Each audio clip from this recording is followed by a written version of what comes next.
Hello everyone, welcome to our YouTube channel universal study Adda. Friends, यहाँ पे हम start कर रहे हैं एक बहुत ही most important and expected question series जिसका प्रैक्टिस सेट 1 यहाँ पे हम आपके साथ डिस्कस करने वाले हैं। और ये आपके सुपर टेट 2021 के लिए जो आपका करंट अफेयर प्लस जीके का सेक्शन है उसको कवर करेगा। तो ऐसे ही अच्छे से अच्छे बेहतरीन प्रैक्टिस सेट करने के लिए चैनल पे अगर नए हैं तो चैनल से जुड़ जाइएगा, क्योंकि यहाँ पे आपको मिलने वाला है डेली बेहतरीन से बेहतरीन प्रैक्टिस सेट, जिसका आज हम प्रैक्टिस सेट 1 करेंगे। और यहाँ पे हमारा मोटो सिर्फ इतना है कि हमें पढ़ना वही है जो पेपर में आएगा। इसी के क्रम में आपके लिए यहाँ पे मोस्ट इंपॉर्टेंट और एक्सपेक्टेड आने वाले क्वेश्चन की सीरीज यहाँ पे लेकर आए हैं। साथ साथ दोस्तों, मैं आपसे ये भी बोलना चाहूँगी कि ना सिर्फ सुपर टेट 2021 बल्कि ऐसा कोई भी पेपर जिसमें आपका करंट अफेयर और जीके सेक्शन को पूछा जाता है तो यहाँ से आपके लिए बहुत ही ज़्यादा हेल्पफुल होगा। चैनल पे नए हो, अगर पहली बार विजिट किया हो चैनल पे तो सब्सक्राइब कर लीजिएगा और जो बेल आइकन है उसको ज़रूर से प्रेस कर लीजिएगा फॉर डेली नोटिफिकेशन, जिससे आपका कोई भी प्रैक्टिस सेट मिस ना हो। क्योंकि मैं फिर से बोलूँ, हमारा मोटो है हमें पढ़ना वही है जो पेपर में आएगा। तो इसी के क्रम में आज हम प्रैक्टिस सेट 1 के पहले क्वेश्चन को लेते हैं।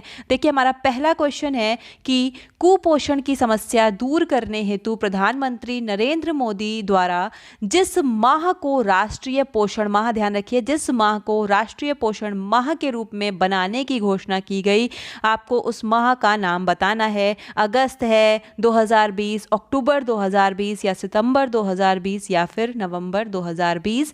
यहाँ पे मैं आपको 2 से 3 सेकंड का समय भी दे रही हूँ कि आप अपना आंसर अपने मन में सोच पाएं। तो चलिए बात करें सही आंसर की। तो यहाँ पे आपका सितंबर 2020 जो है इसका सही उत्तर है। देखिए, जो प्रधानमंत्री हैं हमारे माननीय श्री नरेंद्र मोदी जी, उनके द्वारा राष्ट्रीय पोषण माह एक पोषण अभियान चलाया गया था, जिसके तहत जो है माताओं में, बहनों में पोषण संबंधी जो एक स्थिति है उसको सुधारने के लिए इन्होंने ये एक अभियान चलाया था। और इस अभियान की इन्होंने शुरुआत की थी 8 मार्च 2018 को। 8 मार्च 2018 को इसकी शुरुआत की थी। और आपको पता है कि 8 मार्च जो है वो अंतर्राष्ट्रीय महिला दिवस, इंटरनेशनल वुमेन डे के रूप में मनाते हैं हम लोग। तो ये तो जानकारी थी आपकी इस प्रश्न की। साथ ही साथ ये भी जान लीजिए कि ये जो सितंबर माह था, सितंबर माह यानी सितंबर का पूरा एक महीना जो है वो राष्ट्रीय पोषण माह के रूप में मनाने का फैसला लिया गया था। चलिए बढ़ते हैं अगले प्रश्न की तरफ। अगला प्रश्न है यहाँ पे कि भारत सरकार द्वारा मिशन कर्मयोगी नामक राष्ट्रीय कार्यक्रम शुरू किया गया, जिसका संबंध है। आपको बताना है कि जो मिशन कर्मयोगी नामक राष्ट्रीय कार्यक्रम है जो भारत सरकार द्वारा शुरू किया गया है उसका संबंध किससे है। आपके ऑप्शन हैं छात्रों एवं शिक्षकों से, सिविल सेवकों से, किसानों से या फिर मजदूरों से। बात करेंगे अगर सही आंसर की यहाँ पे तो इन चारों में से हमारा जो मिशन कर्मयोगी नामक राष्ट्रीय कार्यक्रम है वो शुरू किया गया है सिविल सेवकों से। ऑप्शन नंबर 2 सिविल सेवकों से। बात करें सिविल सेवकों की तो जो मिशन कर्मयोगी है कार्यक्रम, इसका एक प्रकार से मुख्य उद्देश्य है कि भविष्य के लिए जो सिविल सेवक हैं वो तैयार हों और जो सिविल सेवक हैं वो बहुत ज़्यादा क्रिएटिव हों, रचनात्मक हों, एक्टिव हों, एनर्जेटिक हों, इस तरीके से बन सकें। इसके लिए मिशन कर्मयोगी राष्ट्रीय कार्यक्रम भारत सरकार द्वारा शुरू किया गया है। अगला प्रश्न है कि केंद्रीय मंत्रिमंडल ने जम्मू कश्मीर में कितनी भाषाओं को आधिकारिक भाषा के रूप में मंजूरी दी है। आपको बताना है 2, 4, 3 या 6। 4 नहीं 5, 2, 5, 3 या 6 आपको बताना है कि यहाँ पे जो केंद्रीय मंत्रिमंडल है उन्होंने जम्मू कश्मीर में कितनी भाषाओं को आधिकारिक भाषा के रूप में मंजूरी दी है। बात करें यहाँ पे सही आंसर की तो यहाँ पे 5 भाषाएं जो हैं जम्मू कश्मीर की, 5 भाषाएं उन्हें आधिकारिक तौर पे जो है मंजूरी दी गई है जम्मू कश्मीर में। और यहाँ पे मैं आपको बताऊँ कि ये 5 भाषाएं कौन कौन सी हैं। तो आपका इसमें है उर्दू है, डोगरी है, उर्दू है आपका, डोगरी है, फिर उसके साथ साथ कश्मीरी है, ये कश्मीरी आप यहाँ से मान लीजिए, ये कश्मीरी है, उर्दू है, डोगरी है, और इसके अलावा आपका हिंदी और अंग्रेजी, यानी कि हिंदी और इंग्लिश, हिंदी और इंग्लिश, ये 5 भाषाएं हैं। उर्दू, डोगरी, हिंदी, इंग्लिश और कश्मीरी, इन 5 भाषाओं को जो है वो जम्मू कश्मीर में भाषाओं को आधिकारिक भाषा के रूप में मंजूरी दी गई है। ध्यान अवश्य रखिएगा, यहाँ पे सभी क्वेश्चन जो है, ऐसा कि हमारी सीरीज ही यही है कि मोस्ट एक्सपेक्टेड क्वेश्चन जो आपके आने हैं 2021 में सुपर टेट में, और साथ साथ किसी भी पेपर में जो आपका, जिसमें आपका करंट अफेयर पूछा जाता हो, उसके लिए ये एक बहुत मोस्ट इंपॉर्टेंट सीरीज है। और यहाँ पे सभी क्वेश्चन एकदम बेस्ट क्वालिटी के क्वेश्चंस हैं, तो हर एक क्वेश्चन आपके एग्जाम पॉइंट ऑफ व्यू से इंपॉर्टेंट रहेगा, इसके लिए बिल्कुल बेफिक्र रहिएगा। देखिए नेक्स्ट क्वेश्चन है कि नई राष्ट्रीय शिक्षा नीति को लागू करने वाला देश का पहला राज्य कौन सा बना है। आपको यहाँ पे बताना है कि जो हमारी नई शिक्षा नीति है, नई राष्ट्रीय शिक्षा नीति जिसे हम कहेंगे, तो उसको लागू करने वाला जो है कौन सा राज्य पहला राज्य बनेगा। यहाँ पे आपके ऑप्शन हैं कि मध्य प्रदेश, उत्तराखंड, ये मध्य प्रदेश, उत्तराखंड, हिमाचल प्रदेश या फिर गुजरात। तो बात करें अगर यहाँ पे हम अपने सही आंसर की, जो हमारी नई राष्ट्रीय शिक्षा नीति है उसको सबसे पहले किस राज्य ने लागू किया, तो यहाँ पे हिमाचल प्रदेश राज्य जो है, हिमाचल प्रदेश, उसने इसको लागू किया है, सबसे पहले करने वाला राष्ट्र है। यहाँ पे double star, triple star, 5 star लगा लीजिए, मोस्ट इंपॉर्टेंट क्वेश्चन है आपके पेपर के लिए। बात करेंगे कि राष्ट्रीय शिक्षा नीति क्या थी, तो जो हमारी 34 वर्ष पुरानी, 34 वर्ष पुरानी जो हमारी राष्ट्रीय शिक्षा नीति थी, जो आई थी हमारी 1989 में, उसको प्रतिस्थापित किया जाएगा इस नई राष्ट्रीय शिक्षा नीति से। इसमें आपसे एक क्वेश्चन बनेगा कि जीडीपी जो है आपका, उसका कितना लक्ष्य रखा गया है, कितने % निवेश का लक्ष्य रखा गया है नई राष्ट्रीय शिक्षा नीति में, तो 6% का जो है जीडीपी के निवेश का लक्ष्य नई राष्ट्रीय शिक्षा नीति में रखा गया है। और साथ ही साथ जो इसका शैक्षिक पाठ्यक्रम का मॉडल होगा, जो शैक्षिक पाठ्यक्रम का मॉडल होगा उसमें भी परिवर्तन किया गया है। ये मॉडल होगा आपका 5+3+3+4। इस मॉडल पे आपकी जो है नई राष्ट्रीय शिक्षा नीति कार्य करेगी। एक और इससे ही रिलेटेड मोस्ट इंपॉर्टेंट क्वेश्चन जो हमारा MHRD है, MHRD यानी कि मानव संसाधन विकास मंत्रालय, ह्यूमन रिसोर्स डेवलपमेंट मिनिस्ट्री जो है, इसका नाम बदलकर नया नाम क्या रख दिया गया है, तो इसका नाम बदलकर नया नाम रख दिया गया है शिक्षा मंत्रालय, शिक्षा मंत्रालय यानी कि एजुकेशन मिनिस्ट्री। तो बढ़ते हैं अब अगले प्रश्न की तरफ। और दोस्तों प्रश्न एक से एक हैं आपके लिए, यहाँ पे डेली प्रश्न जो हैं आपके लिए ऐसे ही प्रैक्टिस सेट्स आते रहें, जिससे आपका करंट अफेयर और जीके एकदम इतना स्ट्रांग हो जाए कि आपसे एक भी प्रश्न ना छूटने पाए, क्योंकि यहाँ पे सिर्फ वही प्रश्न पढ़ रहे हैं हम जो हमारे पेपर में आने हैं। तो इसके लिए चैनल को सब्सक्राइब कीजिएगा, जिससे आपको नोटिफिकेशन मिल सके, तभी आप पढ़ पाएंगे और आपको तभी पता चल पाएगा कि कोई भी वीडियो जो है वो अपलोड किया गया है। उसके साथ साथ दोस्तों लाइक करके हमारा मोटिवेशन ज़रूर बढ़ाइएगा, क्योंकि आपके लाइक और कमेंट से ही हमें बेहतर वीडियो, नेक्स्ट वीडियो बनाने के लिए एक मोटिवेशन जो है वो मिलता है। लेते हैं नेक्स्ट क्वेश्चन। वर्ष 2021 में आयोजित होने वाले खेलो इंडिया, खोलो नहीं यहाँ पे होगा, खेलो इंडिया यूथ गेम के चौथे संस्करण की मेजबानी किस राज्य को सौंपी गई है। आपसे पूछ रहे हैं कि 2021 में जो आयोजित होंगे खेलो इंडिया यूथ गेम, इसके चौथे संस्करण की मेजबानी किसको सौंपी गई है। तो यहाँ पे पंजाब, हरियाणा, महाराष्ट्र या फिर उड़ीसा बताना है सही आंसर। बात करें सही आंसर की, तो यहाँ पे हरियाणा आपका सही उत्तर है इसका, कि हरियाणा में जो है खेलो इंडिया यूथ गेम 2021 के चौथे संस्करण की मेजबानी हरियाणा राज्य करेगा। बढ़ते हैं चलिए अगले प्रश्न की तरफ। और देखिए अगला प्रश्न हमारा पुस्तकों से संबंधित है। जैसा कि पुस्तक से संबंधित एक प्रश्न अवश्य ही आता है पेपर में, और पिछली बार भी आया था। एक्सीडेंटल जिसके जो थे बारू थे, पुस्तक के लेखक थे।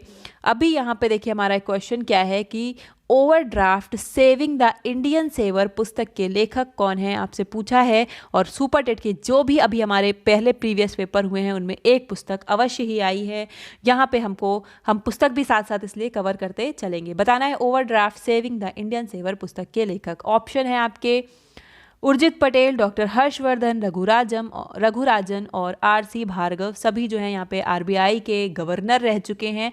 तो बात करें अगर सही उत्तर की तो यहाँ पे आपका उर्जित पटेल जो हैं आपके overdraft saving the Indian saver पुस्तक के लेखक हैं। उर्जित पटेल जो हैं वो हमारे 24वें गवर्नर थे, आरबीआई के 24वें गवर्नर थे, ध्यान रखिएगा। और इस समय के गवर्नर की बात करें हम तो इस समय हमारे शक्तिकांत दास जो हैं वो इस समय के हमारे गवर्नर हैं और उर्जित पटेल जो थे वो हमारे 24वें गवर्नर थे। बात करेंगे जो आरबीआई के गवर्नर होते हैं यानी कि तो उनका वो जो कार्यकाल है वो कितने समय तक रहते हैं, तो आरबीआई के गवर्नर का जो कार्यकाल होता है वो 3 वर्ष का होता है। चलिए लेते हैं अगला प्रश्न।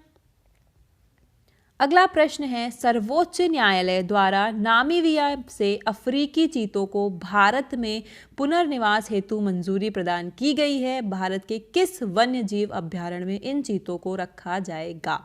यानी जो नामीबिया से अफ्रीकी चीते भारत में लाए गए हैं उनको किस वन्य जीव अभ्यारण्य में रखा जाएगा? आपके ऑप्शन है पंचमरी अभ्यारण्य, कूनो पालपुर अभ्यारण्य, जिम कार्बेट अभ्यारण्य या फिर बुक्सा अभ्यारण्य। तो इन चारों में आपको बताना है कि कौन सा वन्यजीव अभ्यारण्य है जहां इन चीतों को रखा जाएगा जो अफ्रीका से लाए गए हैं। बात करें उत्तर की तो यहाँ पे कूनो पालपुर अभ्यारण्य जो है वो इसका सही उत्तर है। कूनो पालपुर अभ्यारण्य कहाँ है ये आपको पता होना चाहिए। ये आपका एमपी मध्य प्रदेश में है कूनो पालपुर अभ्यारण्य। इसके अलावा जो हमारे अदर ऑप्शन है उसके बारे में भी जान लीजिए। पंचमढ़ी अभ्यारण्य जो है हमारा ये भी एमपी में है। पंचमढ़ी और कूनो पालपुर ये दोनों ही आपके एमपी में है। इसके अलावा जिम कार्बेट उत्तराखंड जो है वो कैसा है, हमारा उत्तराखंड में है जिम कार्बेट। और बुक्सा आपको पता होना चाहिए कि बुक्सा कहाँ है, तो बुक्सा जो अभ्यारण्य है वो हमारा पश्चिम बंगाल में है। बढ़ते हैं अगले प्रश्न की तरफ। अगला प्रश्न कह रहा है कि 55वां ज्ञानपीठ पुरस्कार 2020 से किसे सम्मानित किया गया है? आपको बताना है। देखिए ये ध्यान रखिएगा कि जो 2020 में ज्ञानपीठ पुरस्कार दिया गया है वो कौन सा संस्करण था, तो वो आपका 55वां संस्करण था। कभी कभी प्रश्न जो हैं वो इस प्रकार भी बनते हैं, ध्यान अवश्य ही रखिएगा कि 55वां संस्करण 2020 में हुआ है। आपके ऑप्शन है वासुदेव मोही, अक्कितम अच्युतम, इनके पूरा नाम है निम्बूदरई, या फिर अमिताभ बागची या फिर अमिताभ घोष। आपको बताना है इन चारों में से कौन सा सही उत्तर है। तो यहाँ पे आपका ऑप्शन नंबर बी जो है अक्कितम अच्युतम, इनका पूरा नाम है निम्बूदरई, आगे निम्बूदरई पूरा ये इनका नाम है, अक्कितम अच्युतम निम्बूदरई। तो इनको जो है वो 55वां ज्ञानपीठ पुरस्कार 2020 से सम्मानित किया गया है। बात करेंगे इनकी अक्कितम अच्युतम निम्बूदरई की, तो ये जो है मलयालम साहित्य के मशहूर कवि हैं। इनको 24 सितंबर 2020 को ये जो है पुरस्कार ज्ञानपीठ पुरस्कार दिया गया है। और ज्ञानपीठ पुरस्कार के संबंध में आपका जो यहाँ से जीके निकल के आता है उसको याद रखिए कि जो हमारा ज्ञानपीठ पुरस्कार है वो भारतीय साहित्य का सर्वोच्च पुरस्कार है और संविधान की 8वीं अनुसूची में जो वर्णित हमारी 22 भाषाएं हैं, 22 भारतीय भाषाओं में जो भी साहित्यकार लिखते हैं उनको साहित्य के क्षेत्र में यह पुरस्कार दिया जाता है। इसमें सम्मान में दिया क्या जाता है, तो 11 लाख रुपए की धनराशि दी जाती है और इसके साथ साथ एक प्रशस्ति पत्र और जो वाग्देवी मां सरस्वती जी हैं उनकी एक जो है कांस्य की प्रतिमा इसमें प्रदान की जाती है। इसके अलावा यहां से और भी प्रश्न निकल रहे हैं आपके जो जीके के लिए बेनिफिशियल हैं। वो क्या है कि पहली बार ये कब हुआ था ज्ञानपीठ पुरस्कार? पहली बार 1965 में इसकी शुरुआत हुई और ये दिया किसको गया था 1965 में? तो ये जी शंकर कुरूप को दिया गया था। जी शंकर कुरूप जो है ये भी हमारे मलयालम के साहित्यकार हैं। चलिए बढ़ते हैं अगले प्रश्न की तरफ। दोस्तों जानकारी पसंद आ रही हो, प्रश्न तो बेहतरीन है ही नो डाउट, तो वीडियो को लाइक करिए, ज़्यादा से ज़्यादा लाइक कीजिए। चलिए बढ़ते हैं अगले प्रश्न की तरफ कि पूछा है आपसे वरुण भीम सैनिक नहीं है, वरुण नौ सैनिक है। यहाँ पे थोड़ा सा मुझसे प्रिंट में गलती हो गई है, वरुण नौ सैनिक अभ्यास है। याद रखिए। तो वरुण नौसैनिक अभ्यास किन दो देशों के मध्य किया जाने वाला युद्ध अभ्यास है? आपको बताना है कि जो वरुण नौसैनिक यानी नौसेना से संबंधित अभ्यास है वो किन दो देशों के बीच अभी हाल ही में युद्धाभ्यास किया गया है। आपके ऑप्शन है क्या भारत और चीन, भारत और जापान, भारत और फ्रांस या फिर भारत और इंडोनेशिया, आपको बताना है। देखिए कई सारे जो है हमारे युद्ध अभ्यास हुए हैं, लेकिन इनमें से जो मोस्ट इंपॉर्टेंट है उनको ज़रूर कवर कराया जाएगा। आपके हर एक प्रैक्टिस सेट में आपको बेहतरीन से बेहतरीन क्वेश्चंस मिलेंगे, जो क्वेश्चन आपके आगे सुपर टेट में काम आएंगे। मिस मत कीजिएगा, एक भी प्रैक्टिस सेट को बिना देरी कीजिए, पूरा वीडियो देखिएगा क्योंकि हर एक प्रश्न इंपॉर्टेंट है। चलिए बात करें कि यहाँ पे सही आंसर क्या है। तो आपका भारत और फ्रांस जो है इसके मध्य जो है आपका ये लड़ा गया है वरुण नौसैनिक अभ्यास। बात करें ये हुआ कहाँ पे था, तो ये जो भारत और फ्रांस के मध्य हुआ है वरुण नौसैनिक अभ्यास, ये आपके गोवा के तट पर हुआ था, गोवा के तट पर हुआ था। अच्छा बात करें जो ये युद्ध अभ्यास होते हैं इनका उद्देश्य क्या होता है आखिर, तो इनका उद्देश्य है सुरक्षा चुनौतियों से निपटने में दोनों ही सेनाओं की क्षमता का विकास करना, यानी भारत और फ्रांस यहाँ पे अपनी क्षमताओं का विकास कर रहे हैं जिससे वो युद्ध जो चुनौतियां आए सामने उनसे बेहतरीन तरीके से जो है वो निपट पाए। यहाँ पे हमारा ये आंसर था। अच्छा मैं एक चीज़ और बता दूं कि भारत और फ्रांस के साथ सिर्फ वरुण ही नहीं, साथ साथ गरुण अभ्यास जो है, गरुण युद्धाभ्यास भी लड़ा गया है। दोनों नाम एक जैसे हैं, ध्यान रखिएगा। वरुण और गरुण भारत और फ्रांस के साथ लड़े गए युद्धाभ्यास हैं।